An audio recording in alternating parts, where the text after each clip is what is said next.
అపోస్తలుడైన పేతురు ద్వారా ఏ ఏ సంఘాలు కట్టబడ్డాయో ఆ సంఘాల గురించి లేఖ రాస్తూ, ఇదిగో బహు కష్ట సమయములో, బహు నష్ట సమయములో, బహు శోధన కాలంలో, బహు ఇబ్బందుల కాలంలో, ఇరుకైన మార్గముల్లో సంగమా మీరు మాత్రం తొలగిపోకుండా సజీవమైన రాళ్ల వలె నిలబడ్డారు. నిలబడ్డమే కాకుండా సజీవమైన రాళ్ల వలె ఒకరినొకరు అంటు కట్టబడి ఆత్మ సంబంధమైన దేవుని మందిరముగా మీరు కట్టబడ్డారు, మీరు నాటబడ్డారు, మీరు అలాగ ఏర్పాటు చేయబడ్డారు.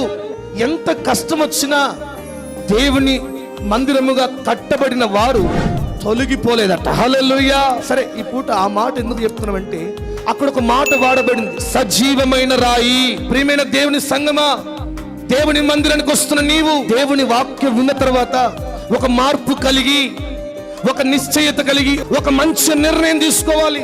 యవనస్తులు ఒక మంచి నిర్ణయం తీసుకోవాలి. ఆ నిర్ణయమే నీ జీవితాన్ని సజీవమైన రాయిగా నిలబెడుతుంది.